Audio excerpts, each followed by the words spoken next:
जय श्री कृष्णा। तो भगवत प्रेमियों, आज आपको इस वीडियो में ऋषि पाराशर के बारे में बताने वाले हैं कि ऋषि पाराशर जो थे उनके ही पुत्र थे वेद व्यास, जो महाभारत काव्य के रचयिता हैं, महाभारत को लिखा है। तो उनके बारे में हम पूरा आपको बताएंगे कि पाराशर ऋषि ने वेद व्यास ऋषि को जन्म कैसे दिया था। कहने का भाव यह है कि सत्य पूछा जाए तो वेद व्यास ऋषि का जन्म कैसे हुआ था ये जानना चाहिए, यही मैं आपको बताने वाला हूँ। पर बात उठती है ऋषि पाराशर के ऊपर, क्योंकि आप आगे सुनेंगे तो आप अचंभित हो जाएंगे कि ऋषि पाराशर ने वेद व्यास को इस प्रकार जन्म दिया। तो आपसे निवेदन है कि वीडियो को पूरा देखें, लाइक करना, शेयर करना और हमारे इस यूट्यूब चैनल को सब्सक्राइब जरूर कर लें, घंटी वाले बटन को ऑल कर लें, ताकि हम जब भी कोई धार्मिक वीडियो अपने यूट्यूब चैनल पर अपलोड करें आप तक पहुंच जाए। देखिए भगवत प्रेमियों, एक समय की बात है कि पाराशर ऋषि वन में तपस्या कर रहे थे।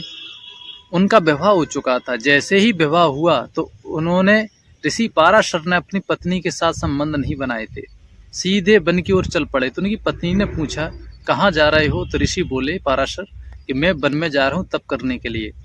तो उनकी पत्नी बोली कि महाराज, जब तुमको तप ही करना था तो फिर विवाह क्यों किया? तो राजा ने समझाया कि उस समय वो राजा थे, ऋषि बाद में बने, पाराशर पहले राजा थे। तो बोले कि देखो देवी, ऐसा है कि हम वन में जाएंगे, तपस्या करेंगे, तप करने के बाद क्या है कि अच्छी संतान उत्पत्ति होगी। आप परेशान ना हो, मैं 12 वर्ष तप करने के बाद मैं पुनः वापस आ जाऊंगा। उसके बाद हम संबंध बनाएंगे, उसके बाद संतान उत्पत्ति करेंगे और जो वैवाहिक जीवन है उसको हम उसका पूर्ण आनंद लेंगे। इतना कहने पर जो ऋषि पाराशर हुए थे वो वन की ओर चले गए। नदी एक थी, नदी को पार करके उस पार चले गए। वहाँ जंगल में जाके, घनघोर जंगल था, वहाँ तप करने लगे। तो क्या हुआ कि इधर जब जाने लगे तो रानी ने कहा कि स्वामी आप जा रहे हो, यदि मुझे कोई काम वासना उत्पन्न हुई तो मैं क्या करूँगी? तो ऋषि पाराशर बोले कि ठीक है देवी, यदि कामना उत्पन्न हो तो आपके पास ये कबूतर है, ये कबूतर पाल रखा था। बोले कि इस कबूतर को भेज देना, संदेश पहुंचा देना और उधर से हम अपना वीर भेज देंगे, आपकी काम वासना समाप्त हो जाएगी। तो इस प्रकार कहकर ऋषि चले पड़े। वन में तपस्या कर रहे थे तो रानी के मन में काम वासना जागी। रानी ने क्या किया कि एक पत्र लिखा और कबूतर जो था उसके गले में बांध दिया और कह दिया, जाओ ये राजा के पास पहुंचा दो। कबूतर उड़ते उड़ते गया। जैसे उधर पहुंचा तो ऋषि जो पाराशर थे उन्होंने देखा कि रानी का कबूतर है, कोई संदेश लाया है। संदेश पढ़ा तो उसमें वो लिखा था काम वासना के अधिक बारे में। तो आप समझदार, आप समझ रहे होंगे मैं क्या कहना चाह रहा हूँ। तो क्या हुआ कि पाराशर ऋषि ने एक दोने में अपना वीर निकालकर उसको दे दिया। ये भी बताया जाता है कि कौआ भी था, ये भी बताया जाता है, लेकिन जो मैंने पढ़ा है मैं वही आपको बता रहा हूँ कि जैसे ही वो दोना लेके निकला तो वो नदी जो थी, जमुना नदी थी, तो बाज ने झपेटा मार दिया कबूतर के ऊपर। झपेटा जैसा मारा तो दोना उसके मुंह से छूट गया। वो दोना उड़ते हुए नदी में गिरा और बताया जाता है कि एक अप्सरा थी, श्रापित थी, तो जिसका नाम था अद्रिका। अद्रिका ने मछली का रूप धारण कर रखा था, मतलब श्राप के कारण। तो उसी नदी में रहती थी, जमुना में। उसने उस दोने को निगल लिया, यानी कि वीर को निगल लिया। वो गर्भवती हो गई। उस गर्भवती हुई मछली से एक लड़की हुई जिसका नाम था सत्यवती।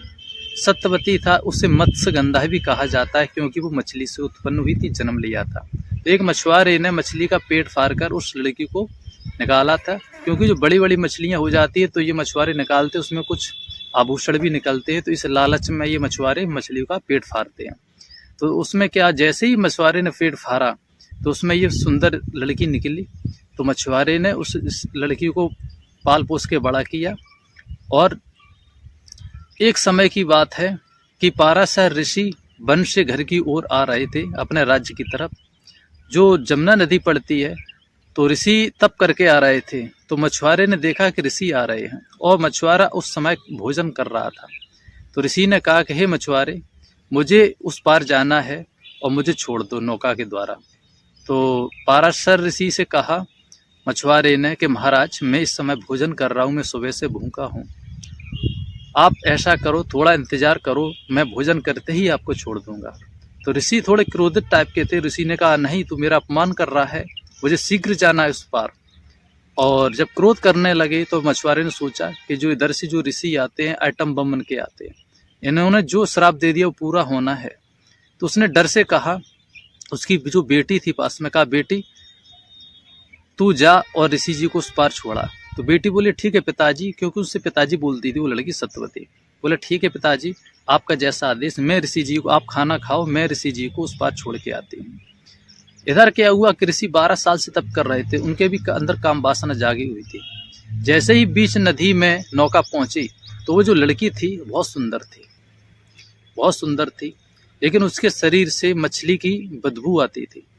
तो ऋषि ने वो रूप देखा, पाराशर ऋषि ने जब रूप देखा तो मोहित हो गए।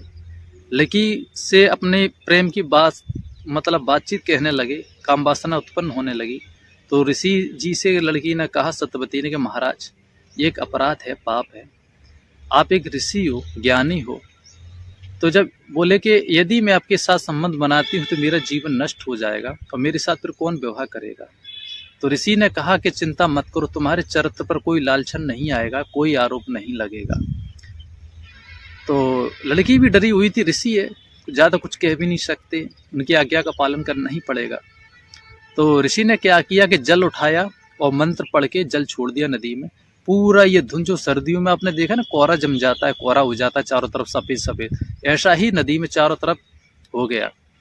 और क्योंकि लड़की ने कहा था कि चारों तरफ देखेंगे तो बहुत पशु पक्षी सब देखेंगे, बहुत बदनामी होगी, हमारा चरित्र गंदा होगा। तो इसलिए ऋषि जी ने वो कोहरा सा छा दिया था और नदी में जल छोड़ दिया था, जिससे नदी भी उस समय काली हो गई थी, यानी कि कोई नहीं देख रहा था, किसी की दृष्टि नहीं पड़ रही थी उस समय।